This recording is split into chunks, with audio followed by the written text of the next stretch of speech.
Amazing facts, ஆச்சரியமான உண்மைகள் ஊழியங்கள் நடத்தும் தானியேல் மற்றும் வெளிப்படுத்தலின் தீர்க்க தரிசனங்கள் தொடர் வேதபாட கூட்டங்களுக்கு உங்களை அன்போடு இயேசுவின் நாமத்தில் வரவேற்கின்றோம். இந்த நாளின் பாடத்தை கற்றுக்கொள்ளும் முன்பாக உங்களுக்கு 2 இலவச பிரதிகளை அறிமுகம் செய்ய விரும்புகிறோம். முதலாவது பிரதி என்னவென்றால் மற்றொரு பெண் என்ற ஒரு பிரதி, இன்னொன்று வேதாகம தீர்க்க தரிசனத்தில் அமெரிக்க ஐக்கிய நாடுகள் என்ற பிரதி. இந்த நாளின் பாடத்தில் நாம் 2ஐயும் சேர்த்து கற்றுக்கொள்ள போகிறோம்.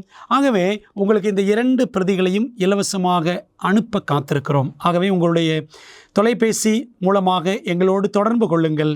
உங்களுக்கு இது அனுப்பி வைக்கப்படும். அல்லது நீங்கள் ஆன்லைனில் டவுன்லோட் பண்ண வேண்டும் என்றால் அமேசிங் ஃபேக்ட்ஸ் வெப்சைட்டுக்கு உள்ளே சென்று நீங்கள் அதை பெற்றுக்கொள்ளுமாறு உங்களை அன்புடன் கேட்டுக்கொள்கின்றேன். அன்பான தேவப்பிள்ளைகளே, இந்த நாளில் நாம் படிக்க போகிற பாடத்தின் தலைப்பு என்னவென்றால் மற்றொரு பெண். நாம் பாடத்தை படிக்கும் முன்பதாக ஜெபிக்கலாமா? பரிசுத்த பிதாவே, இந்த வேலைக்காய் உமக்கு நன்றி. உம்முடைய பாதத்தில் நாங்கள் வந்திருக்கிறோம். உம்முடைய வார்த்தையை கற்றுக்கொள்ள ஆவியானவர் எங்களுக்கு தயவாய் ஒத்தாசை புரியும். எங்களை பலப்படுத்தும், ஞானத்தால் நிரப்பும். வழி இதுவே, இதிலே நடவுங்கள் என்று ஆவியானவர் எங்களுக்கு சொல்லுகிற சத்தத்தை எங்கள் காதுகள் கேட்க எங்கள் காதுகளையும் எங்கள் உள்ளங்களையும் திறந்திரளும். இயேசுவின் நாமத்தில் ஜெபிக்கிறோம் நல்ல பிதாவே, ஆமென். ஏரோதியால் மிகவும் கோபமாக அவள் இருந்தாள். யார் மீது கோபம் என்றால் யோவான் ஸ்நானன் என்ற தீர்க்கதரிசியின் மீது அவளுக்கு கோபம். ஏன் என்றால் ஏரோது என்ற ராஜா தன்னுடைய சகோதரன் பிலிப்பு என்பவனுடைய மனைவி ஏரோதியாலை அவன் தன்னுடைய மனைவியாக அவன் ஆக்கி கொள்ளுகிறான். இது அநியாயம், இது அநீதி என்று கண்ட யோவான் ஸ்நானன் அதை ஏரோதை பார்த்து கண்டிக்கிறான். நீர் இப்படி செய்வது நியாயமல்ல என்று அவன் சொன்னான். இந்த சம்பவத்தை மார்க்கு 6ஆம் அதிகாரத்தில் நாம் வாசிக்கிறோம். ஆகவே அதனால்தான் ஏரோதியாளுக்கு யோவான் ஸ்நானன் என்ற வனாந்தர தீர்க்கதரிசியின் மீது பயங்கரமான கோபம். எப்படியாகிலும் இந்த யோவான் ஸ்நானனை பழிவாங்க வேண்டும் என்று அவள் காத்திருந்தாள். ஏரோது ராஜாவுக்கு பிறந்த நாள் வந்தது. அந்த பிறந்த நாளிலே ஒரு பிரம்மாண்டமான விருந்தை ஆயத்தப்படுத்த சொல்லி அந்த விருந்தில் இந்த ஏரோதியால் அவளுக்கும் பிலிப்புவுக்கும் பிறந்த மகளான சலோமி என்ற இளம் பெண்ணை, அழகான பெண்ணை அவள் ஆட வைக்கிறாள். அந்த அரண்மனை பிறந்த நாள் கொண்டாட்டத்தில் ஏரோது ராஜாவும் இன்னும் அவனோடு இருந்த பிரபுக்கள், மந்திரிகள், பெரிய பெரிய ஆட்கள் எல்லாம் அந்த பிறந்த நாள் விருந்தில் சலோமியின் கவர்ச்சிகரமான நடனத்தால் அவர்கள் குடி போதையிலே கவரப்பட்டார்கள். அந்த நேரத்தில் ஏரோது ராஜா அவன் ஒரு முக்கியமான ஒரு அழைப்பை கொடுக்கிறான். உனக்கு என்ன வேண்டும் கேள், ராஜ்யத்தில் பாதியானாலும் நான் உனக்கு தருவேன் என்று அவன் சொல்லுகிறான். இப்படிப்பட்ட ஒரு அழைப்பு அவளுக்கு கிடைத்த உடனே சலோமி என்ன செய்தால் தெரியுமா? வேதாகமத்தில் வாசிக்கிறோம். அப்பொழுது அவள் வெளியே போய் நான் என்ன கேட்க வேண்டும் என்று தன் தாயினிடத்தில் ஏரோதியாளிடத்தில் கேட்டாள். அதற்கு அவள் யோவான் ஸ்நானனுடைய தலையை கேள் என்றாள். மார்க்கு 6:24. யோவான் ஸ்நானனை கொல்ல வேண்டும் என்று மிகவும் துடித்து கொண்டிருந்தவள் ஏரோதியாள். அவளுக்கு தருணம் கிடைத்தது. அவள் என்ன சொன்னாள் தெரியுமா? வேதம் சொல்கிறது, நீ போய் ஏரோது ராஜாவின் இடத்துல யோவான் ஸ்நானனின் தலையை கேள். இவளும் போய் கேட்டாள். அந்த அரசனும் வேறு வழி இல்லையே, அவன் அதிர்ந்து போனான். அதே சமயத்தில் நான் ராஜாவாயிற்றேன், சொன்ன வாக்கை காப்பாற்ற வேண்டும், அரசவையில் இருந்தவர்கள் என்னை தவறாக நினைத்துவிடக்கூடாது என்று சொல்லி யோவான் ஸ்நானன் தலையை வெட்டி கொண்டு வரும்படி அவன் கேட்டான். இவ்விதமாக ஒரு வேசியினாலே தேவனுடைய ஊழியக்காரன் தீர்க்கதரிசி யோவான் தன் உயிரை இழந்தான் என்று நாம் பார்க்கிறோம். அன்பான தேவப்பிள்ளைகளே, இந்த சம்பவம் நமக்கு ஒரு கேள்வியை கொண்டு வருகிறது. பழைய ஏற்பாட்டில் தேவனுடைய ஜனங்களை உபத்திரவப்படுத்திய மற்றொரு தாய் மற்றும் மகளின் கூட்டணி எது? புதிய ஏற்பாட்டில் மட்டும்தான் தாய் மகள் கூட்டணியா? ஏரோதியால் சலோமி என்ற கூட்டணியா? பழைய ஏற்பாட்டிலும் அப்படி ஒரு கூட்டணியை நாம் பார்க்கிறோம். ஏசபேல் ஆகாபின் மனைவி, கர்த்தரின் தீர்க்கதரிசிகளை கொன்று போடுகிற போது என்று 1 ராஜாக்கள் 18:13 வாசிக்கிறோம். எலியாவின் காலத்தில் அஞ்ஞான தேசத்திலிருந்து வந்த பெண்ணான இந்த ஏசபேல் கர்த்தருடைய தீர்க்கதரிசிகள் எல்லாம் அவள் கொன்று போட்டாள். எலியாவையும் கொல்ல வேண்டும் என்று அவள் சவால் விட்டாள் என்று 1 ராஜாக்கள் 19 முதல் 2 வசனங்களிலே வாசிக்கிறோம். ஏசபேல் என்ற தாய் மட்டுமல்ல, அவளுக்கு ஒரு மகள் இருந்தாள். பாருங்கள், 2 ராஜாக்கள் 11:1 அகசியாவின் தாயாகிய அத்தாளியால் தன் குமாரன் இறந்து போனதை கண்டபோது எழும்பி ராஜவம்சத்தார் யாவரையும் சங்காரம் பண்ணினாள் என்று வாசிக்கிறோம். ஏசபேலின் மகள்தான் அத்தாளியால். அவள் என்ன செய்தாளா? ராஜவம்சத்தார் எல்லாரையும் கொன்று போடக்கூடிய கொலைகாரியாக இருந்தாள். பழைய ஏற்பாட்டில் ஏசபேல், அத்தாளியால், தாய் மகள் கொலைகார கூட்டணி. பிரியமானவர்களே, இதே போல கொலைகார கூட்டணியை நாம் வெளிப்படுத்தின விசேஷத்திலும் படிக்க முடியும். நாம் அதை சற்று நேரத்தில் படிக்க போகிறோம். வெளிப்படுத்தின விசேஷம் 14ஆம் அதிகாரத்தில் கூறப்படும் 2ஆம் தூது என்ன? நமக்கு தெரியும், வெளிப்படுத்தல் 14ஆம் அதிகாரத்தில் 6 முதல் 12 வசனங்களில் முத்தூது என்ற 3 தூதர்களின் செய்திகள் உலகத்தின் முடிவுக்கு முன்பாக உலகமெங்கும் அறிவிக்கப்படும் என்று நாம் படித்திருக்கிறோம். அதில் 2வது தூதை செய்தியை நாம் படிக்க போகிறோம். அதில் இன்றைக்கு நம்முடைய கவனத்தை நாம் செலுத்த வேண்டும். வேறொரு தூதன் பின் சென்று, பாபிலோன் மகாநகரம் விழுந்தது, தன் வேசித்தனமாகிய உக்கிரமான மதுவை சகல ஜாதிகளுக்கும் குடிக்க கொடுத்தாளே என்றான் என்று வெளிப்படுத்தல் 14:8 நாம் வாசிக்கிறோம். பாபிலோன் மகாநகரம் குறித்து நாம் வாசிக்கிறோம். இதை குறித்து நாம் இன்னும் கூடுதலாக புரிந்து கொள்ள வெளிப்படுத்தல் 17ஆம் அதிகாரத்திற்கு செல்ல வேண்டும். வெளிப்படுத்தல் 17ஆம் அதிகாரத்தில் தேவன் பாபிலோனை எவ்வாறு குறிப்பிடுகிறார் என்று பாருங்கள். நீ கண்ட ஸ்திரியானவள் பூமியின் ராஜாக்கள் மேல் ராஜ்யபாரம் பண்ணுகிற மகா நகரமேயாம் என்றான். வெளிப்படுத்தல் 17:18. ஒரு ஸ்திரீயை அப்போஸ்தலன் யோவான் பார்க்கிறார். அந்த ஸ்திரீ பூமியின் ராஜாக்கள் மேல் ராஜ்யபாரம் பண்ணுகிற மகா நகரம் என்று வாசிக்கிறோம். அன்பான தேவ பிள்ளைகளே, நாம் ஏற்கனவே பார்த்த ஸ்திரீயை மனதில் வைத்துக் கொள்ளுங்கள். ஏரோதியால், ஏசபேல் போன்ற நபர்களை மனதிலே நீங்கள் ஞாபகப்படுத்தி கொண்டே இருக்கும்படி கேட்டுக்கொள்கிறேன். வெளிப்படுத்தின விசேஷம் 17ஆம் அதிகாரத்தில் வேறு என்ன ஆதாரங்கள் பாபிலோன் தான் ரோமின் போப்பு சாம்ராஜ்யம் என்பதை நிரூபிக்கிறது? பாருங்களேன், நாம் பார்த்த ஸ்திரீ ரோம சாம்ராஜ்யம் என்பதை மனதிலே வைத்து கொள்ள வேண்டும். அவள் தூஷணமான நாமங்களால் நிறைந்து என்று வெளிப்படுத்தல் 17:3 சொல்லுகிறது. பாருங்கள், போப் தனக்கு பெரிய கண்ணியம் இருக்கிறது என்றும் தான் வெறும் மனிதன் அல்ல என்றும் தன்னை உயர்த்தி தான் தேவன் என்றும் தான் தேவனுடைய மதகுரு என்றும் கூறுகிறார்.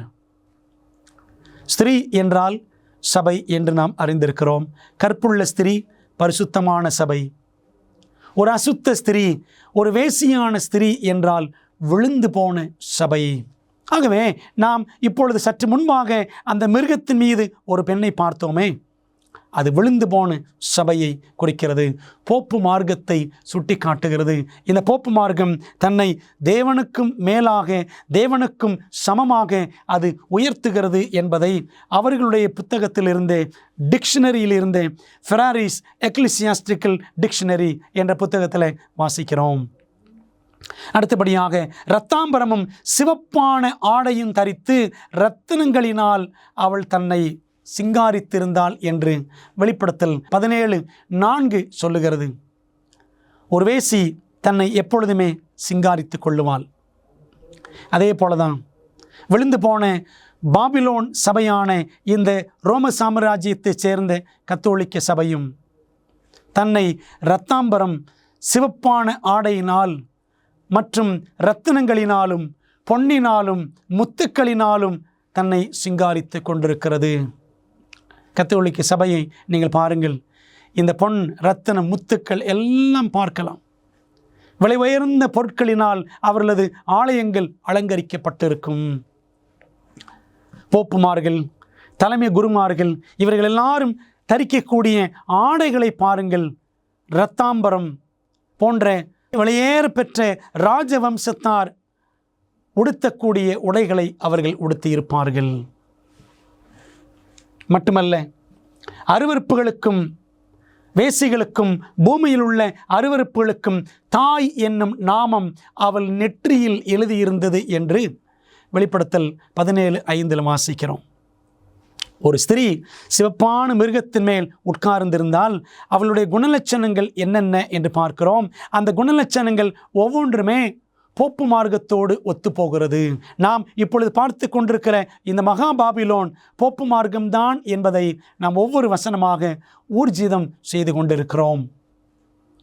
பிரியமானவர்களே, நீங்கள் வாசித்து பாருங்கள். கத்தோலிக்கத்தின் ஆதாரம் புனித லாட்டரன் என்பவள், அதாவது புனித கத்தோலிக்க திருச்சபை, அதைத்தான் புனித லாட்டரன் என்பார்கள். புனித லாட்டரன் என்பவள் உலகத்திற்கும் எல்லா நகர திருச்சபைக்கும் தாயும் தலைவியும் ஆனவள். இன்னைக்கு கூட சொல்கிறாங்கல்ல, கத்தோலிக்க சபை எங்கள் சபை தான் தாய் திருச்சபை, நீங்கள்லாம் எங்களிடத்திலிருந்து திரும்பி போனவர்கள், எங்களை விட்டு போனவர்கள் என்று சொல்லுகிறார்கள். பிரியமானவர்களே, கத்தோலிக்குமே சொல்லுகிறது, நாங்கள் தான் எல்லா திருச்சபைகளுக்கும் தாய் தலைவி என்று சொல்லுகிறது. பாருங்கள், வேசிகளுக்கும் பூமியில் உள்ள அருவருப்புகளுக்கும் தாய் என்று கூட நாம் வாசிக்கிறோம். வெளிப்படுத்தல் 17:5. அஞ்ஞானத்திலே தேவனை அறியாதவர்கள் வணங்கக்கூடிய பின்பற்றக்கூடிய அமைப்புகளைத்தான் அஞ்ஞானம் என்று சொல்லுவோம், பேகனிசம். அஞ்ஞானத்தில் இருக்கக்கூடிய எல்லா அருவருப்புகளுமே கத்தோலிக்கத்தில் புகுந்து விட்டது. கத்தோலிக்க சபையில் பார்த்தோம் அப்படின்னா சிலை வணக்கம் நிறைய இருக்கிறது. ராயப்பர், அருளப்பர், சின்னப்பர், செபஸ்தியார், சூசையப்பர் என்றெல்லாம் ஏராளமான நபர்களை, மனிதர்களை புனிதர்களாக அவர்கள் வணங்குகிறார்கள். இந்த அந்நியர்களை வணங்கக்கூடிய பழக்க வழக்கம், ஒரு பெண்ணை தெய்வமாக வணங்கக்கூடிய பழக்க வழக்கம், இதெல்லாம் அஞ்ஞான பழக்க வழக்கங்கள். பார்த்தீங்களா? எல்லாவித பூமியின் அருவருப்புகளுக்கும் தாயாக இந்த மகாபாபிலோன், விழுந்து போன கத்தோலிக்கம், போப்பு மார்க்கம் இருக்கிறது என்பதை நாம் புரிந்து கொள்ளுகிறோம். அந்த ஸ்திரீ பரிசுத்தவான்களின் இரத்தத்தினாலும் இயேசுவினுடைய சாட்சிகளின் இரத்தத்தினாலும் வெறி கொண்டிருக்கிறதை கண்டேன் என்று வெளிப்படுத்தல் 17:6 வாசிக்கிறோம். ஏராளமான தேவனுடைய பிள்ளைகளை, கோடிக்கணக்கான தெய்வ ஜனங்களை, 10 to 15 கோடி உண்மை கிறிஸ்தவர்களை கொன்றளித்த ஒரு ஸ்திரீ, விழுந்து போன சபை எது என்று சொன்னால் கத்தோலிக்க அமைப்பு தான். பார்த்தீர்களா? ஏரோதியால் தேவனுடைய ஊழியக்காரன் யோவான் ஸ்நானனை கொன்றால், ஏசபேல் கர்த்தருடைய தீர்க்கதரிசிகளை கொன்று போட்டால், அதே போல நவீன ஏசபேல், மாடர்ன் ஜெசபேல் என்று சொல்லக்கூடிய கத்தோலிக்க திருச்சபையும் கோடிக்கணக்கானவர்களை கொன்றளித்திருக்கிறது. அதான் இங்கே வாசிக்கிறோம். அந்த ஸ்திரீ பரிசுத்தவான்களின் இரத்தத்தினாலும் இயேசுவினுடைய சாட்சிகளின் இரத்தத்தினாலும் வெறி கொண்டிருக்கிறதை கண்டேன். சரித்திரம் சொல்லுகிறது, கத்தோலிக்க சரித்திரம் சொல்லுகிறது, தங்கள் குடியிருப்பிலிருந்து பல்லாயிரக்கணக்கானோர் மனைவி பிள்ளைகளுடன் சேர்த்து இழுத்து வரப்பட்டு அடிக்கப்பட்டு நிர்வாணமாக்கப்பட்டார்கள். அநேகமானோர் ஈவு இரக்கமின்றி படுகொலை செய்யப்பட்டனர். The history of the popes, போப்புகளின் வரலாறு என்ற புத்தகத்தில் 2ஆம் பாகம் பக்கம் 334 வாசிக்கிறோம். பார்த்தீங்களா? பல்லாயிரக்கணக்கானவர்களை குடும்பமாக இந்த அமைப்பு கொண்டிருக்கிறது. இது உண்மையா என்றால் உண்மைதான். ஒரு தகவலை உங்களோடு பகிர்ந்து கொள்ளப் போகிறேன். மார்ச் 12ஆம் தேதி கிபி 2000 வருஷத்தில், அதாவது இப்போ இருந்து ஒரு 22 ஆண்டுகளுக்கு முன்பதாக, அப்பொழுது உயிரோடு இருந்த போப் 2ஆம் ஜான் பால் வேட்டிக்கனிலிருந்து ஒரு பொது மன்னிப்பை மக்கள் எல்லாருக்கு முன்பாக அவர் கேட்டார். என்ன தெரியுமா?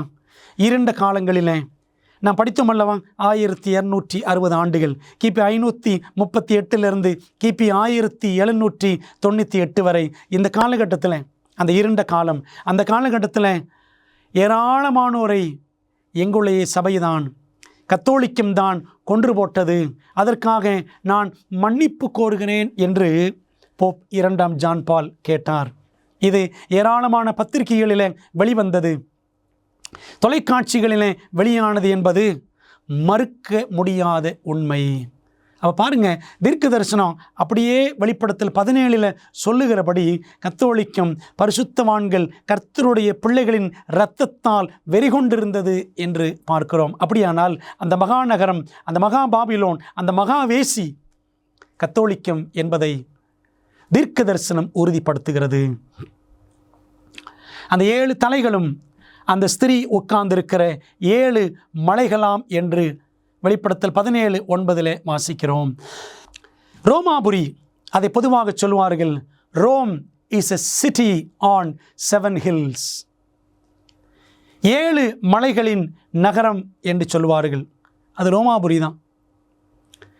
தீர்க்க தரிசனத்தில் என்ன சொல்லப்பட்டிருக்கிறதோ அது அப்படியே கண் முன்னாக நிறைவேறுகிறது. பாருங்கள், கிமு 753 7 மலைகளின் ரோம் கண்டுபிடிக்கப்பட்டது.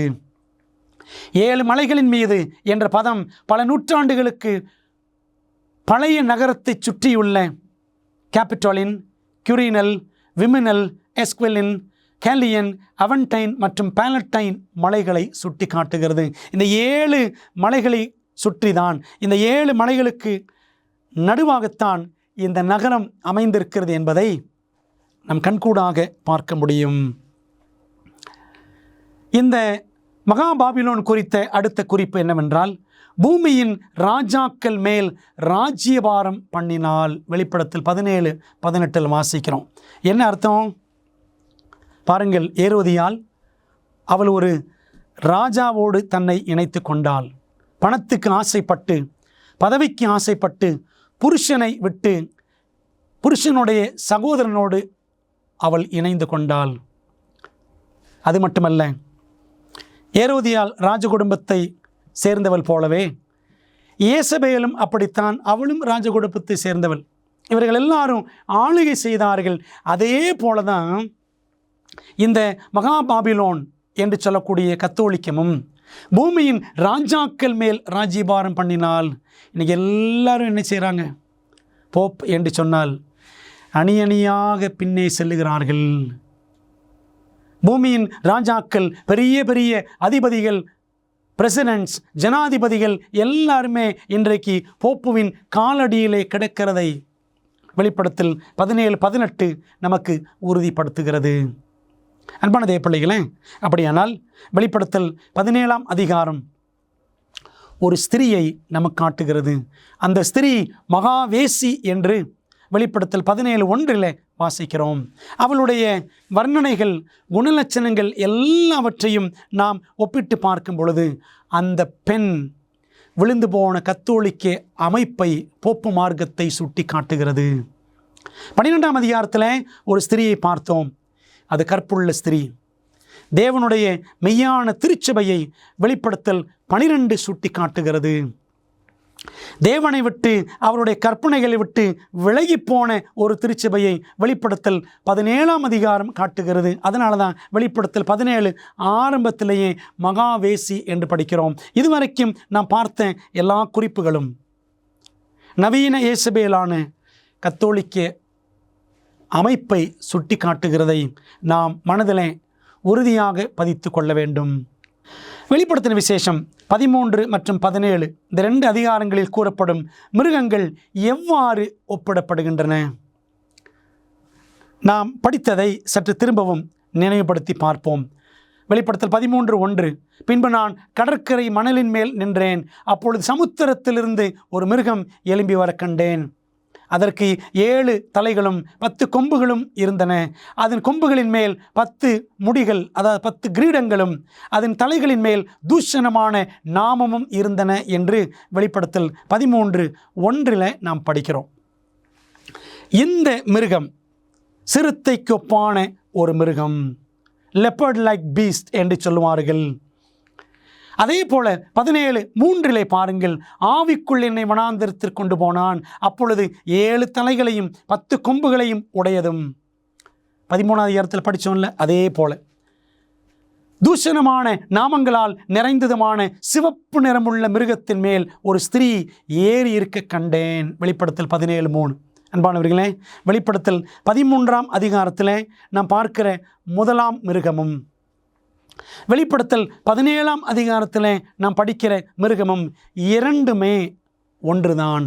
அந்த மிருகம் எது என்று சொன்னால், இங்கே நாம் பார்க்கிறோம் அல்லவா, விழுந்து போன ரோமன் கத்தோலிக்க மார்க்கம், போப்பு மார்க்கத்தை தான் ஆண்டவர் 13ஆம் அதிகாரத்தில் முதலாம் மிருகமாக, 17ஆம் அதிகாரத்தில் சிவப்பான மிருகமாக தேவன் சுட்டி காட்டுகிறார். பாபிலோன் என்னும் வார்த்தையின் தோற்றமும் அர்த்தமும் என்ன?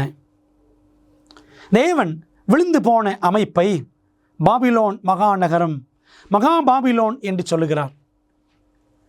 அப்போஸ்தலன் யோவான் இந்த வெளிப்படுத்தின் விசேஷத்தை எழுதும் பொழுது பாபிலோன் ராஜ்யம் இருந்ததா? இல்லை. ஆண்டவர் இயேசு கிறிஸ்து அவருடைய சீஷர்கள் எல்லாரும் இருந்த ராஜ்யம் எந்த ராஜ்யம் என்று சொன்னால், அஞ்ஞான ரோம், பேகன் ரோம் காலகட்டத்தில் தான் அவர்கள் வாழ்ந்தார்கள், ஊழியம் செய்தார்கள், மரித்தார்கள். அப்படியானால் அப்போஸ்தலன் யோவான் எழுதும் பொழுது பாபிலோன் ராஜ்யம் இல்லை. மேதே பெர்சியா போய்விட்டது, கிரேக்கம் போய்விட்டது, ரோமாபுரி காலத்தில் இருக்கிறாங்க. அப்படியானால் ரோமாபுரி காலத்தில் வெளிப்படுத்தின விசேஷத்தை அப்போஸ்தலன் யோவான் எழுதும் பொழுது அவர் மகா பாபிலோன் என்று சொல்லுகிறாரே, யாரை சொல்லுகிறார் என்றால், நாம் பழைய ஏற்பாட்டிலே பாபேல் சம்பவத்தை திருப்பி பார்க்க வேண்டும். நாம் பூமியின் மீதெங்கும் சிதறி போகாதபடிக்கு நமக்கு ஒரு நகரத்தையும் வானத்தை அளாவும் சிகரமுள்ள ஒரு கோபுரத்தையும் கட்டுவோம் என்று கட்டினார்கள். யார் கட்டினார்கள்? தேவனுடைய வாக்குத்தத்தத்தை நம்பாதவர்கள், தேவனுக்கு விரோதமாக செயல்பட்ட அஞ்ஞான கூட்டத்தார். தேவனுக்கு கீழ்ப்படியாமல் நாம் கர்த்தருடைய வார்த்தையை நம்ப முடியாது. வெள்ளம் வந்தாலும் வந்துவிடும், மழை பெய்தாலும் பெய்துவிடும், நாம் நம்மை காப்பாற்றிக் கொள்ள ஒரு கோபுரத்தை, ஒரு நகரத்தை உண்டாக்குவோம் என்று உண்டாக்கினார்கள். என்ன நடந்தது? அப்பொழுது கர்த்தர், நாம் இறங்கி போய் ஒருவர் பேசுவதை மற்றொருவர் அறியாதபடிக்கு அங்கே அவர்கள் பாஷையை தாறுமாறாக்குவோம் என்றார். அது 11ஆம் அதிகாரத்தில் 9ஆம் வசனத்தில் படிக்கிறோம். பூமி எங்கும் வழங்கின பாஷையை கர்த்தர் அவ்விடத்தில் தாறுமாறாக்கினபடியால் அதன் பேர் பாபேல் என்னப்பட்டது. இப்படி எல்லாரும் கர்த்தருக்கு விரோதமாக ஒன்று கூடி அவர்கள் ஒரு நகரத்தை, ஒரு கோபுரத்தை கட்டினார்கள். எல்லாரையும் நாம் ஒன்றாக இணைத்து ஒரே நகரமாக, ஒரே அரசாங்கமாக, ஒரே அமைப்பாக இருக்க வேண்டும் என்று திட்டமிட்டு பாபேலை கட்டினார்கள். ஒரே பாஷை என்று பேச முயற்சித்தார்கள். ஆண்டவர் என்ன பண்ணார்? இது சரியல்ல, தேவனை விட்டு பிரிந்து போவது தவறு என்று கண்ட ஆண்டவர் அவர்கள் பாஷையை தாறுமாறாக்கினார். அதனால் இந்த இடத்துக்கு பேர் பாபேல். அவர்களை சிதறிப்போக பண்ணினார் தேவன். பிரியமானவர்களே, பாபேல் என்றால் தாறுமாறு என்று அர்த்தம், குழப்பம், கன்ஃபியூஷன் என்று பொருள். அன்பான தேவப்பிள்ளைகளே, அந்த பாபேல் என்ற வார்த்தையில் இருந்துதான் பாபிலோன் என்ற வார்த்தை வருகிறது. பாபிலோன் என்றாலும் குழப்பம், தாறுமாறு என்று பொருள். இன்னொரு அர்த்தம் கூட சொல்லுவாங்க, கேட்ஸ் ஆஃப் காட்ஸ் என்று சொல்லுவார்கள். தெய்வங்களின் வாசல்கள் என்ற ஒரு அர்த்தம் கூட பாபிலோன் என்ற வார்த்தைக்கு இருக்கிறது. அன்பான தேவப்பிள்ளைகளே, நாம் இந்த பாபிலோனை குறித்து ஓரளவுக்கு புரிந்து கொண்டு விட்டோமா? அதனால தான் இந்த பாபிலோன் குழப்பங்கள் நிறைந்த ஒரு இடமாக இருப்பதால் தான் ஆண்டவர் மகா பாபிலோன் என்ற பதத்தை வெளிப்படுத்தும் விசேஷத்தில் பயன்படுத்துகிறார். வேதாகம தீர்க்க தரிசனத்தில் வெளிப்படுத்தப்பட்டுள்ளபடி நம்முடைய மோசமான உலகத்திற்கான தேவனின் திட்டத்தை அறிய விரும்புகிறீர்களா? உங்கள் மிகப்பெரிய சவால்களுக்கு நடைமுறையான நம்பகமான தீர்வுகள் வேண்டுமா? ஊக்கமளிக்கும் மற்றும் அறிவூட்டும் ஆச்சரியமூட்டும் உண்மைகள் வேதாகம பாட வழிகாட்டிகள் 27 அழகான வரைகளை மற்றும் நேரடியான பதில்களை புரிந்து கொள்ள எளிதான வகையில் வேதத்தின் அடிப்படையில் சிறப்பான மேலான பாடங்களை வழங்குகின்றது. ஒவ்வொரு ஆய்வு வழிகாட்டியும் உங்கள் வாழ்க்கையின் மிக முக்கியமான உண்மைக்கான பொருத்தமான வேதாகம பதில்களை நோக்கி உங்களை வழிநடத்தும். நான் எப்படி ஆரோக்கியமான ஐக்கியத்தை பெறுவது? இயேசு எப்போது எப்படி மீண்டும் வருவார்? மேலும் இப்படி பல கேள்விகளுக்கு உங்கள் எதிர்காலத்தை வாய்ப்பாக விட்டுவிடாதீர்கள். ஆச்சரியமூட்டும் உண்மைகள் வேதாகம பாட வழிகாட்டிகளிடமிருந்து உங்கள் வாழ்க்கையை சத்தியத்துடன் மாற்றுங்கள். ஆங்கிலம், இந்தி, தமிழ் மற்றும் தெலுங்கு மொழிகளில் கிடைக்கிறது. காத்திருக்க வேண்டாம். bookstore.aftv.in என்ற இணையதளம் மூலம் உங்கள் முழுமையான ஆய்வு வழிகாட்டிகளை இன்றே ஆர்டர் செய்யுங்கள். தேவன் தம்முடைய ஜனங்களை விரைவாக வெளியேற்ற பாபிலோனை எவ்வாறு விவரிக்கிறார்?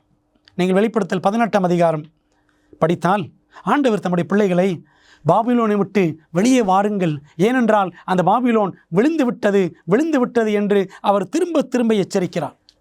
பாபிலோன் மகாநகரம் விழுந்தது என்பதை ஏசாயால படிக்கலாம். வெளிப்படுத்தல் 14ஆம் அதிகாரத்தில் படிக்கலாம். வெளிப்படுத்தல் 18ஆம் அதிகாரத்தில் படிக்கலாம்.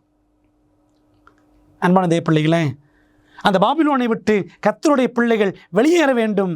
ஏனென்றால் அந்த பாபிலோன் எப்படிப்பட்டது? தேவன் என்ன சொல்லுகிறார் பாருங்கள். அவன் பலத்த சத்தமிட்டு மகாபாபிலோன் விழுந்தது, அது பேய்களுடைய குடியிருப்பும், குழப்பம், தாறுமாறு, சகலவித அசுத்தாவிகளுடைய காவல் வீடும், அசுத்தமும் அருவருப்பும் உள்ள சகலவித பறவைகளுடைய கூடுமாயிற்று என்று வாசிக்கிறோம். அதனால தேவன் கொடுக்கிற அழைப்பு, இயேசு கிறிஸ்து கொடுக்கிற அழைப்பு. பின்பு வேறொரு சத்தம் வானத்திலிருந்து உண்டாக கேட்டேன், அது என் ஜனங்களே, நீங்கள் அவளுடைய பாவங்களுக்கு உடன்படாமலும் அவளுக்கு நேரிடும் வாதைகளில் அகப்படாமலும் இருக்கும்படிக்கு அவளை விட்டு வெளியே வாருங்கள். கடைசி 7 வாதைகள் யார் மீது ஊற்றப்படும்? துன்மார்க்கர் மீது ஊற்றப்படும். மகா பாபிலோனின் மீது ஊற்றப்படும். தேவனையும் அவருடைய கட்டளைகளையும் விட்டு பிரிந்து போன விழுந்து போன எல்லா அமைப்புகளின் மீதும் தேவன் 7 வாதைகளை ஊற்றுவார். பிரியமான தேவ பிள்ளைகளே, மகாபாபிலோன் என்பது விழுந்து போன போப்பு மார்க்கத்தை மட்டுமல்ல, அதனுடைய செல்வாக்கினால் ஈர்க்கப்பட்டிருக்கிற அது தாயாய் இருந்து கொண்டு இன்னும் அநேக குமாரத்திகளை தனக்கு வைத்திருக்கிறதே, எல்லாரையும் சேர்த்துதான் ஒரே வார்த்தையாக ஆண்டவர் மகாபாபிலோன் என்று சொல்லுகிறார். இப்படி தேவனை விட்டு விலகி போன அமைப்புகளைத்தான் மகாபாபிலோன் என்கிறோம். தேவன் அந்த அமைப்புகளின் மீது கடைசி வாதைகளை ஊற்றுவார். என்னுடைய பிள்ளைகள் அங்கே இருந்தால் வெளியே வந்து விடுங்கள், அவளுக்கு வரக்கூடிய அந்த வாதைகளில் நீங்கள் பங்கு பெற வேண்டாம் என்று தேவன் அக்கறையோடு ஆர்வத்தோடு அழைப்பு கொடுக்கிறார்.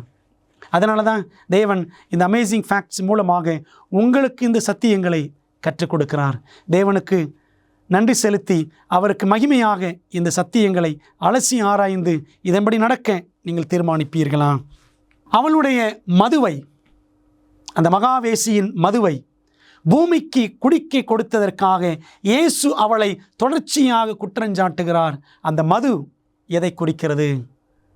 வெளிப்படுத்தல் 14:8 படித்தோம்ல, தன் வேசித்தனமான உக்கிரமாகிய மதுவை சகல ஜாதிகளுக்கும் குடிக்க கொடுத்தாலே.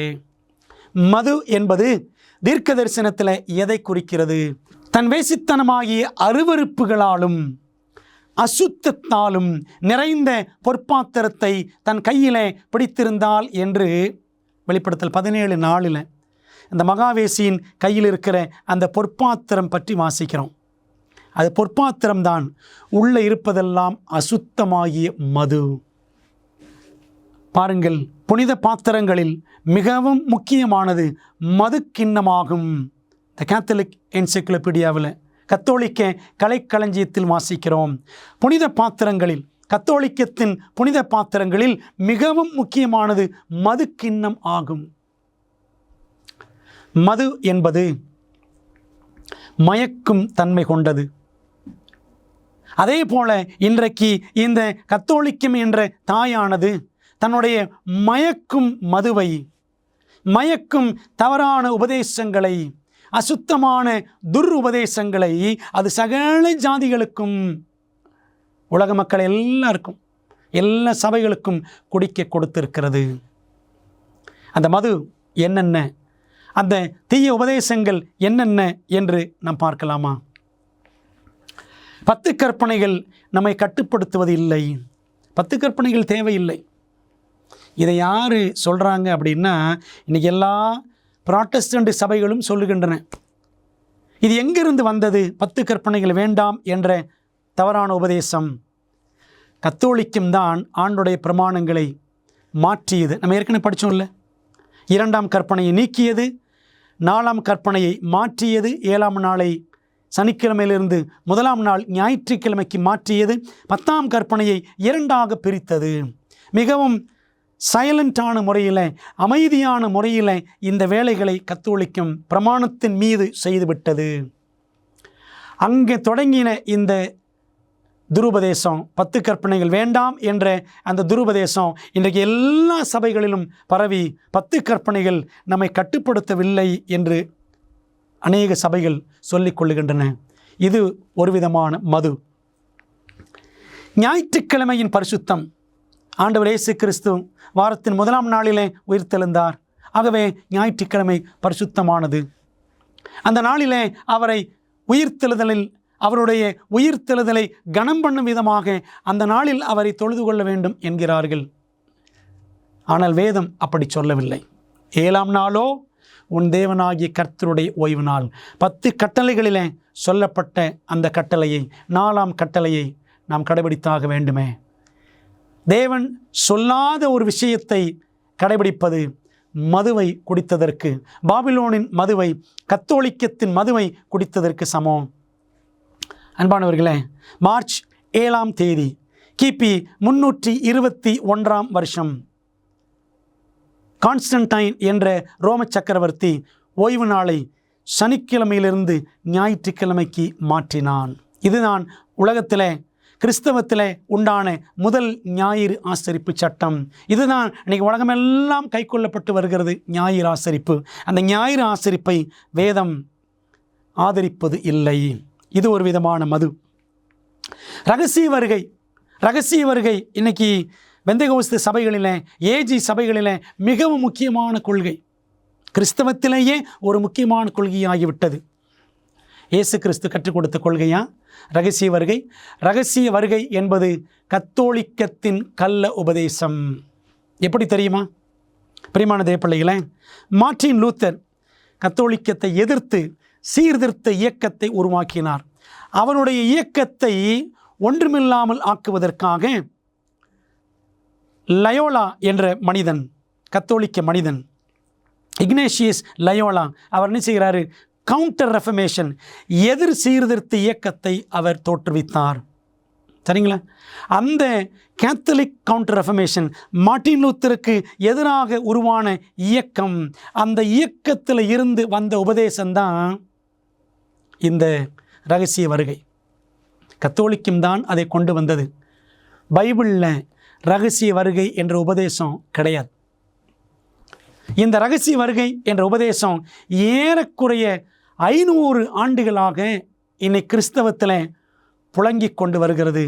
உருவாக்கிவிட்டது யார், பெற்று போட்டது யார் என்று சொன்னால் கத்தோலிக்கம். சரித்திரத்தில் படித்து பாருங்கள், தேவன் உங்களுக்கு விளங்க பண்ணுவார். இது ஒரு விதமான மது. ஆத்துமா அழியாது என்னும் கொள்கை நம்ம குறித்து விலாவாரியாக படித்தோம். ஆத்துமா அழியாது, நீங்கள் சாகவே சாவதில்லை என்று பிசாசு ஏதேனிலே சொன்ன பொய்யை அப்படியே இன்றைக்கு கத்தோலிக்கம் தத்தெடுத்து அதை வளர்த்து உருவாக்கி இன்னைக்கு உலகமெங்கும் பரவ விட்டு விட்டது. பைபிள் சொல்லுகிறது, பாவம் செய்கிற ஆத்துமா சாகும். ஆகவே ஆத்துமா அழியாது என்னும் கொள்கை ஒரு விதமான மது. நரகத்தில் நித்திய வேதனை, என்றென்றும் எரியும் நரகம், எவர்லாஸ்டிங் ஹெல் ஃபயர். இந்த உபதேசமும் கத்தோலிக்க உபதேசம்தான். பைபிளில் நம்ம படித்தோம், நரகம் என்பது இப்பொழுது எங்குமே இல்லை. நரகம் என்பது தற்காலிகமானது. ஆண்டவருடைய 3ஆம் வருகையில் இந்த பூமி தான் தற்காலிக நரகமாக மாறும். பிரியமானவர்களே, இருண்ட காலகட்டங்களில் தேவனுடைய ஜனங்களை உபத்திரவப்படுத்தும் பொழுது அவர்களை பயமுறுத்துவதற்காக இந்த என்றும் எரியும் நரகம் என்ற உபதேசத்தை கத்தோலிக்கம் அறிமுகப்படுத்தியது. பிதாவை மிகவும் கொடூரமானவராக சித்தரித்து, ஆகவே இயேசுவிடம் போக வேண்டும், இயேசுவிடம் எப்படி போக வேண்டும், மரியாள் மூலமாக போய், போப்புமார்கள் மூலமாய் மரியாள் இடத்துல போய், மரியாள் அப்புறம் இயேசுவிடம் போய், இயேசு பிறகு போய் என்ன செய்வாராம்? கோபங்கொண்ட பிதாவை கூல் பண்ணுவாராம். சரிங்களா? ஆகவே பாவிகள் மீது கோபங்கொண்ட பிதா அவர்களை வறுத்தெடுப்பதற்காக என்றும் எரியக்கூடிய நரகத்தை பிதா தான் நம்முடைய கண்ட்ரோலில் வைத்திருப்பதாக கத்தோலிக்க சபை போதிக்கிறது. பிரியமானவர்களே, பைபிள் என்ன சொல்லுது? தேவன் அன்பாகவே இருக்கிறார். பிதாவும் சரி, குமாரனும் சரி, ஆவியானவரும் சரி, எல்லாருமே அன்பானவர்கள். இயேசுவை அனுப்பினவர் யார்? பிதா தான் அனுப்பினார். யோவான் 3:16 எல்லாருக்கும் தெரியும். தேவன் நம்மீது வைத்த அன்பினாலே தமது ஒரே பேரான குமாரனாகிய கிறிஸ்துவை இந்த உலகத்திலே சிலுவையில் மரிக்கும்படி அனுப்பினார். இந்த என்றும் எரியும் நரகம் என்பது பிதாவை அவர் கொடூரமானவர் என்று காட்டுவதற்காக கத்தோலிக்கத்தால் கொண்டு வரப்பட்ட கள்ள உபதேசம். இது ஒரு விதமான மது. உங்கள் பாவங்களை பாதிரியாரிடம் அறிக்கையிடுதல். பாதிரியார், போப்புமார்கள், தலைமை குருமார்கள் இவர்களிடத்தெல்லாம் போய் பாவ அறிக்கை செய்வது. பைபிள் அப்படியா சொல்லுகிறது? 1 யோவான் 1:9 வாசிக்கிறோம், நாம் நம்முடைய பாவங்களை இயேசு கிறிஸ்துவிடம் அறிக்கையிட்டால், இயேசு கிறிஸ்துவின் இரத்தத்தினாலே பிதாவாகிய தேவன் நம்மை கழுவுவார், சுத்திகரிப்பார். இயேசு கிறிஸ்துவின் இரத்தம் சகல பாவங்களை நீக்கி நம்மை சுத்திகரிக்கும். ஆகவே நம்முடைய பாவங்களை நாம் என்ன செய்ய வேண்டும்? பரலோகத்தின் தேவனிடத்தில் தான் அறிக்கை செய்ய வேண்டும். எந்த பாவ மனுஷர்களிடமும் அறிக்கை செய்ய வேண்டியது இல்லை. ஆகவே உங்கள் பாவங்களை பாதிரியாரிடம் அறிக்கை செய்யுங்கள் என்பது கத்தோலிக்கத்தின் மது கிண்ணத்தில் இதுவும் ஒரு விதமான மது என்பதை நாம் மனதிலே பதிக்க வேண்டும். அடுத்த காரியம், போலியான ஞான ஸ்நான முறைகள். குழந்தை ஞான ஸ்நானம், இன்னும் தெளிப்பு ஞான ஸ்நானம், தண்ணீரை ஊற்றும் ஞான ஸ்நானம், இப்படி எத்தனையோ பைபிளில் இல்லாத பலவிதமான ஞான ஸ்நானங்களை கத்தோலிக்க சபை கிறிஸ்துவ உலகத்தில் அறிமுகப்படுத்தி விட்டது. ஆனால் படித்தோம், நம்ம பைபிளில் இருக்கிற ஒரே ஞான ஸ்நானம் முழுக்கு ஞான ஸ்நானம் மட்டுமே. பாபிலோனின் மதுவில் இன்னொரு முக்கியமான அம்சம் என்னவென்றால் அந்நிய பாஷை குறித்த குழப்பம். இன்றைக்கு இருக்கக்கூடிய ஏராளமான ஞாயிற்றுக்கிழமை சபைகள் இரகசிய வருகையை பிடித்து கொண்டிருக்கிறது, ஞாயிறு ஆசரிப்பை பிடித்து கொண்டிருக்கிறது. ரொம்ப முக்கியமாக பார்த்தோம் அப்படின்னு சொன்னால் இந்த அந்நிய பாஷை என்பது கூட கத்தோலிக்கத்தால் உருவாக்கப்பட்ட ஒரு கண்டுபிடிப்பு என்பது உங்களுக்கு தெரியுமா? 1962 முதல் 1965 வரை 2ஆம் வேட்டிக்கன் ஆலோசனை சங்கம் நடைபெற்றது, செகண்ட் வேட்டிக்கன் கவுன்சில். அதில் தான் இந்த அந்நிய பாஷை, பெண்டகாஸ்டல் சர்ச்சஸ், கரிஸ்மேட்டிக் மூமெண்ட்ஸ், ஆவிக்குரிய சபைகள் போன்ற அமைப்புகளை உருவாக்கி ஜனங்களை இன்னும் சத்தியத்தின் பாதையை விட்டு விலகிச் செல்லும்படி 2ஆம் வேட்டிக்கனில் எடுத்த ஆலோசனையின் அடிப்படையில் தான் உருவான சபைகள் இந்த அந்நிய பாஷை சபைகள். அன்பான தேவ பிள்ளைகளே, ஆச்சரியமாக இருக்கிறதா? இதுதான் உண்மை. வேதத்தில் உள்ளபடி உங்களுக்கு சொல்லுகிறோம். வேதத்தில் இல்லாததை சொல்லவில்லை, சொல்வதெல்லாம் உண்மை, உண்மை தவிர வேறொன்றும் இல்லை. பிரியமானவர்களே, இதை குறித்து விழாவாரியாக நாம் படிக்க வேண்டும். ஆனால் முக்கிய அம்சங்களை நாங்கள் உங்களோடு பகிர்ந்து கொண்டிருக்கிறோம். இன்னும் ஆழமாக படிக்க தொடர்ந்து எங்களோடு நீங்கள் இணைந்திருக்கும்படி அன்புடன் நான் கேட்டுக்கொள்கின்றேன். அன்பான தேவ பிள்ளைகளே, ஆகவே இந்த பாபிலோன், மகா வேசியான கத்தோலிக்கம் தன்னுடைய வேசித்தனமான உக்கிரமான மதுவை இன்றைக்கி எல்லாருக்கும் குடிக்க கொடுத்து விட்டது. இப்படி குடித்துவிட்ட சபைகள் எல்லாம் மயங்கி திரிகிறது. கடைசி காலத்தில் மிருகத்திற்கு எந்த சக்தி ஊக்கம் அளிக்கும்? இப்படிப்பட்ட மதுவை உலகமெல்லாம் ஊற்றிவிட்ட கத்தோலிக்க அமைப்பை ஊக்கப்படுத்துவதற்கு இன்னொரு அமைப்பு எழும்பும் என்று தீர்க்க தரிசனம் சொல்லுகிறது. அது எங்கே படிக்கிறோம் அப்படின்னா, வெளிப்படுத்தல் 13ஆம் அதிகாரத்தில் 2 மிருகங்கள் என்று சொன்னோம். வெளிப்படுத்தல் 13 முதல் 10 வசனங்கள் முதலாம் மிருகமாகிய போப்பு மார்க்கத்தை சுட்டி காட்டுகிறது என்பது இந்த முதலாம் மிருகம். 2வது மிருகம் பாருங்க, 13ஆம் அதிகாரம் 11ஆம் வசனத்திலிருந்து படிக்கிறோம். பின்பு வேறொரு மிருகம் பூமியிலிருந்து எழும்ப கண்டேன். அது ஒரு ஆட்டுக்குட்டிக்கு ஒப்பாக 2 கொம்புகளை உடையதாயிருந்து வலு சர்ப்பத்தை போல பேசினது என்று பார்க்கிறோம். வலு சர்ப்பத்தை போல பேசின இந்த மிருகம் என்ன செய்ததாம்? 13:12 வெளிப்படுத்தல். அது முந்தின மிருகத்தின், எந்த மிருகம்? போப்பு மார்க்கம். முந்தின மிருகத்தின் அதிகாரம் முழுவதையும் அதன் முன்பாக நடப்பித்து, போப்பு மார்க்கம் என்ன சொல்லுதோ அப்படியே இந்த 2ஆம் மிருகம் செய்யும். சாவுக்கேதுவான காயம் ஆற சுஸ்தமடைந்த முந்தின மிருகத்தை பூமியும் அதன் குடிகளும் வணங்கும்படி செய்தது அப்படின்னு பார்க்குறோம். அது எந்த மிருகம்? அந்த 2ஆம் மிருகம் என்று உங்களுக்கு மனதில் கேள்வி எழும்புகிறதா? நாம் படிக்கலாம். அந்த மிருகம் எப்பொழுது எழும்பினது? அந்த மிருகம், அந்த 2ஆம் மிருகம் எழும்பின காலகட்டம், ஆட்டுக்குட்டிக்கு ஒப்பாக இருந்த ஒரு மிருகம், 2 கொம்புகளை இருந்துச்சான். அது போக போக வலு சர்ப்பத்தை போல பேசினது. அது எழும்பின காலம் எப்போ என்று நாம் பார்த்தாக வேண்டும். எப்போ எழும்பிச்சு? நீங்கள் வெளிப்படுத்தல் 13:10 படிச்சிங்கன்னா, சிறைப்படுத்தி கொண்டு போகிறவன் சிறைப்பட்டு போவான். முதலாம் மிருகம் அது சிறைப்பட்டு போனது. போப்பு மார்க்கம் தன் தலைகளின் ஒன்றில் அது காயம் பட்டதுன்னு படித்தோம். 1798 போப்பு மார்க்கம் பிரான்ஸ் நாட்டின் மூலமாக அந்த போப்பை கைது செய்தது. போப் சிறைச்சாலையில் செத்து போனார், நம்ம படித்தோம். இது 1798. பாருங்க, அந்த காலத்துக்கு அப்புறம்தான் என்ன நடக்குதுன்னா, ஏறக்குறைய அந்த காலகட்டத்தில் 1798 காலகட்டத்தில் தான் இந்த 2ஆம் மிருகம் எழும்புகிறது. அதான் வெளிப்படுத்தல் 13:11 வாசிக்கிறோம். சிறைப்பிடித்து கொண்டு போகப்பட்ட பொழுதுதான் 2ஆம் மிருகம் எழும்புகிறது. 1798 இந்த காலகட்டத்தில் எழும்புகிறது. பிரியமானவர்களே, உங்களுக்கு நான் சொல்லிவிடுகிறேன், இந்த 2ஆம் மிருகம் யார் என்று சொன்னால், நாம் பார்க்கிறோமே, அமெரிக்க ஐக்கிய நாடுகள். இந்த சிலை, சுதந்திர தேவி சிலை இருக்கிறதே, இந்த சிலை என்றதுமே அமெரிக்கா தான் நம்ம எல்லாருக்குமே ஞாபகத்துக்கு வரும்.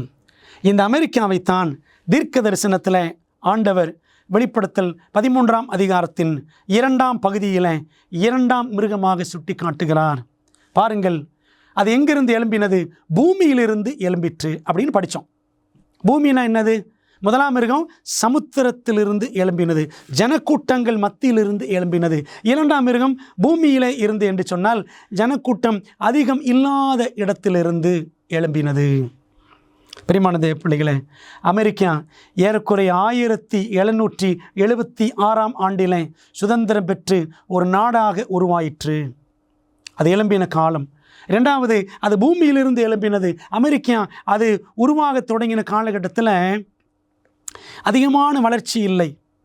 ஒரு சாதாரண ஒரு பரப்பிலிருந்து தான், மக்கள் அதிகம் இல்லாத இடத்திலிருந்து தான் அது உருவானது.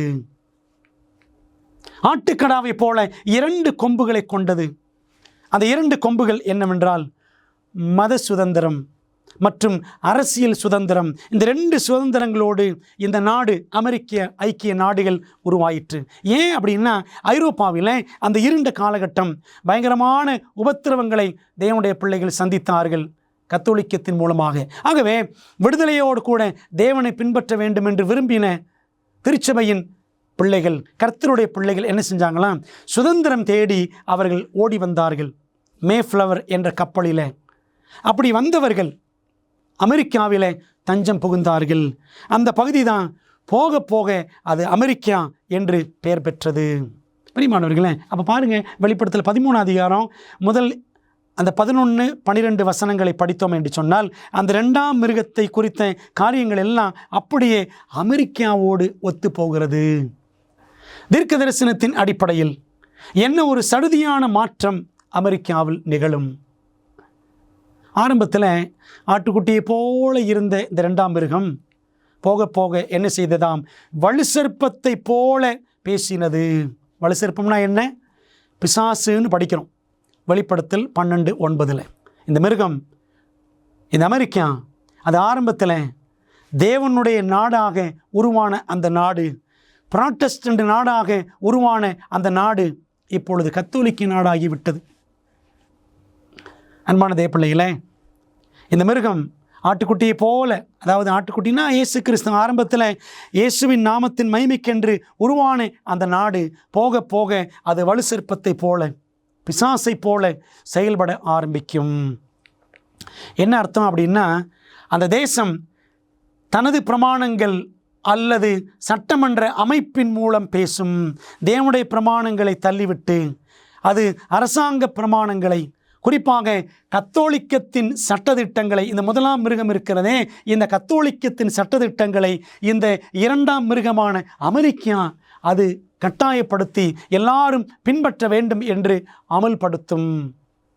பட்டயத்தினாலே காயப்பட்டு பிழைத்த மிருகத்திற்கு, அந்த முதலாம் மிருகத்திற்கு ஒரு சொரூபம் பண்ண வேண்டும் என்று பூமியின் குடிகளுக்கு இந்த இரண்டாம் மிருகம் சொல்லிற்றுன்னு வாசிக்கிறோம். வெளிப்படுத்தல் 13:14.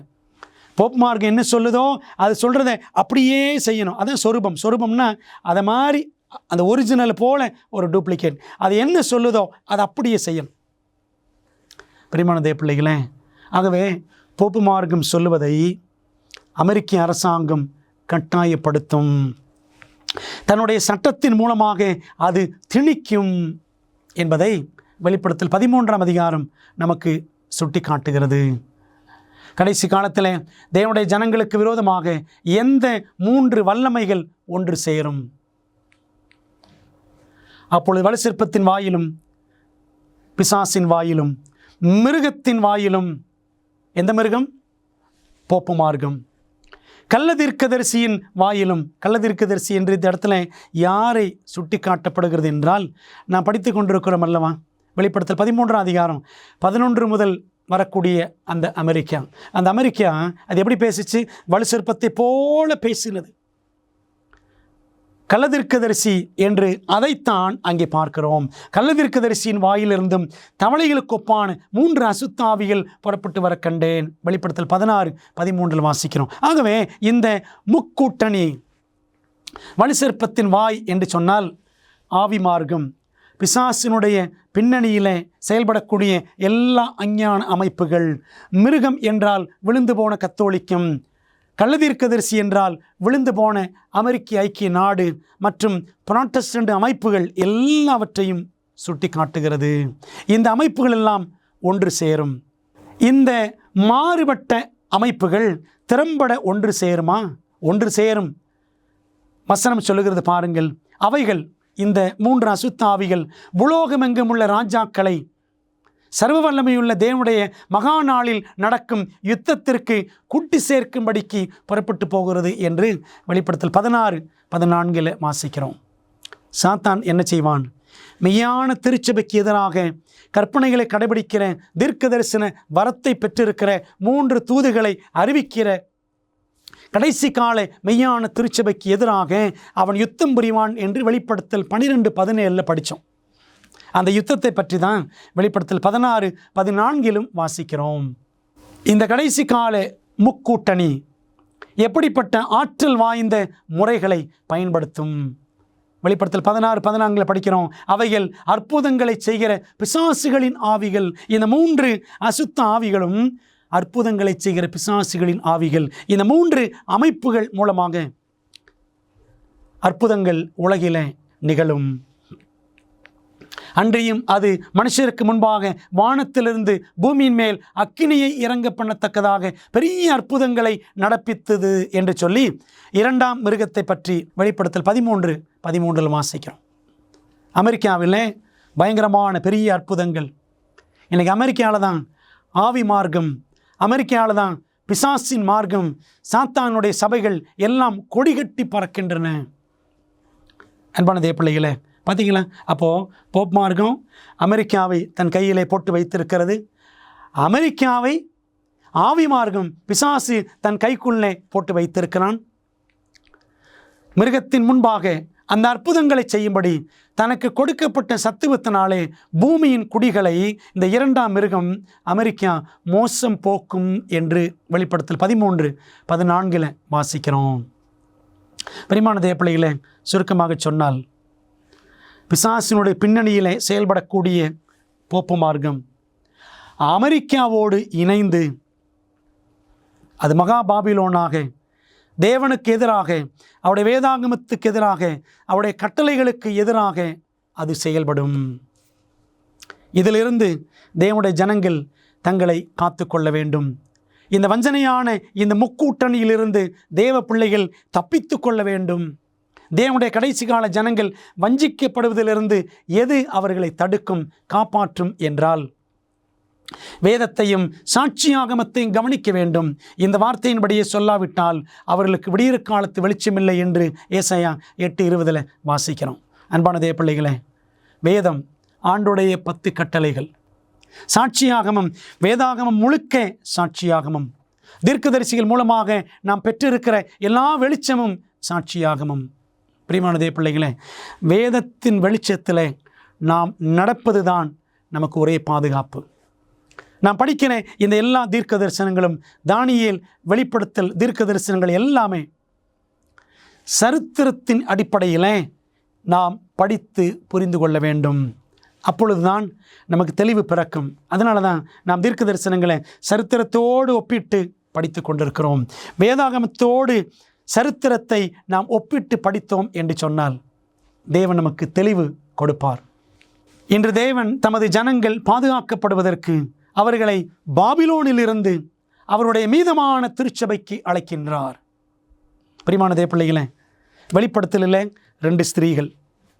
ஒரு ஸ்திரீ வெளிப்படுத்தல் 12ஆம் அதிகாரத்தில் கற்புள்ள ஸ்திரீ, ஆண்டோடைய கற்பனைகளை கடைபிடிக்கிற, இயேசுவை விசுவாசித்து அவருடைய கற்பனைகளை கடைபிடிக்கிற ஸ்திரீ, கற்புள்ள ஸ்திரீ. வெளிப்படுத்தலில் இன்னொரு ஸ்திரீ, வெளிப்படுத்தல் 17ஆம் அதிகாரத்தில் மகாவேசி, விழுந்து போன திருச்சபை, ஆண்டோடைய கற்பனைகளை துச்சமாக நினைக்கிற ஒரு திருச்சபை. தேவன் நம்மை அந்த மகா பாபிலோனை விட்டு மெய்யான திருச்சபைக்கு அழைக்கின்றார். பாபிலோனில் இருக்கும் மீதமானோர் அவளுடைய பாவங்களுக்கு உட்பட்டு அவளுக்கு வரும் வாதைகளில் பங்கடைவார்கள் என்று தேவன் கூறுகிறார். நாம் பாபிலோனில் இருப்போமா? ஆண்டோடைய 10 கட்டளைகளின் பாதையில் செல்வோமா? நோவாவின் நாட்களிலே ஆண்டவர் அந்த நோவா குடும்பத்தை ரட்சிப்பதற்காக ஒரு பேழையை செய்ய சொன்னார். அதில் 8 பேர் மட்டுமே காப்பாற்றப்பட்டார்கள், மற்ற எல்லாரும் அழிந்து போனார்கள். பிரியமான தேவ பிள்ளைகளே, இந்த உலகத்தில் கடைசி நாட்களில் தேவ பிள்ளைகள் அந்த நோவா குடும்பத்தை போல மீதமானவர்கள் அவருடைய பேழைக்குள்ளே, மீதமான திருச்சபைக்குள்ளே வந்து தஞ்சம் புகும்படி தேவன் நமக்கு இந்த மீதமான திருச்சபையின் சத்தியத்தை நமக்கு கற்றுக் கொடுக்கிறார்.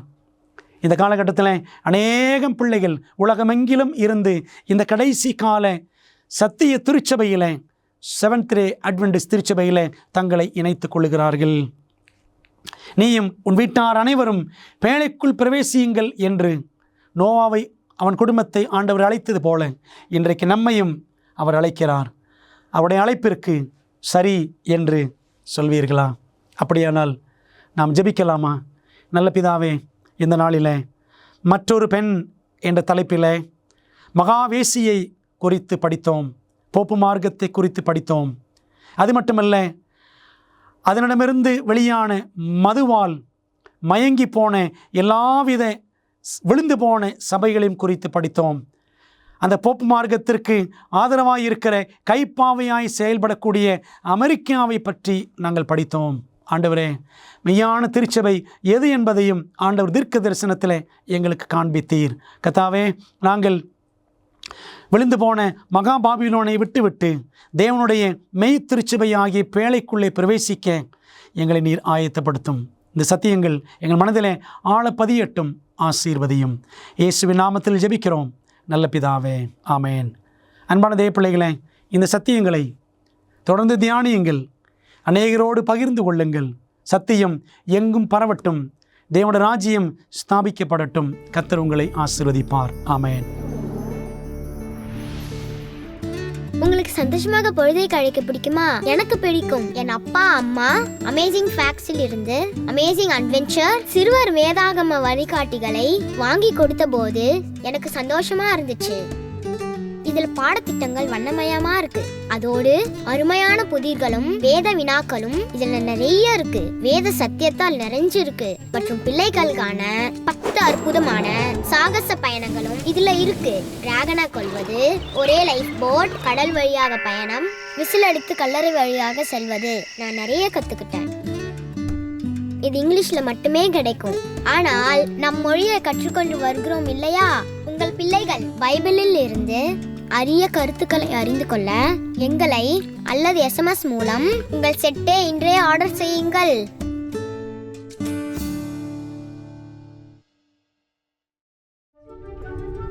ஐம்பது வருடங்களுக்கும் மேலாக அமேசிங் ஃபேக்ட் ஊழியங்கள் நற்செய்தியை உலகம் முழுவதும் பகிர்ந்து கொண்டிருக்கிறது. இயேசுவின் சித்தத்தின்படி அனைத்து மக்களுக்கும் நித்திய சுவிசேஷத்தை அறிவித்துக் கொண்டிருக்கிறது. உங்கள் ஜெபத்திற்கும் ஆதரவிற்கும் நன்றி. பெரோயா பட்டணத்து சபை விசுவாசிகள் தாங்கள் சத்தியங்களை கேட்ட பிற்பாடு தங்கள் இல்லத்திற்கு சென்று காரியங்கள் இப்படி இருக்கிறதா என்று வேதத்தோடு ஒப்பிட்டு மீண்டும் படித்தார்கள். அதுபோலவே நீங்களும் செய்ய வேண்டும் என்று நாங்கள் விரும்புகிறோம். இந்த தீர்க்க தரிசன தொடர் கூட்டங்களில் ஒவ்வொரு நாளும் உங்களுக்கு அந்தந்த நாளுக்குரிய செய்தி சம்பந்தமான இலவச பிரதி அறிமுகப்படுத்தப்படுகிறது. ஆகவே அந்த இலவச பிரதியை நீங்கள் திரையில் தெரியும் தொலைபேசி எண்ணை பயன்படுத்தி எங்களோடு தொடர்பு கொண்டு பெற்றுக்கொள்ளலாம். அல்லது எங்களுடைய வெப்சைட்டுக்குள்ளே சென்று நீங்கள் அதை பதிவிறக்கம் செய்து கொள்ளலாம். நீங்கள் அந்த புத்தகங்களை பெற்றுக்கொண்டு படித்து வேதத்தில் உள்ளபடியே கற்றுக்கொள்ளுங்கள்.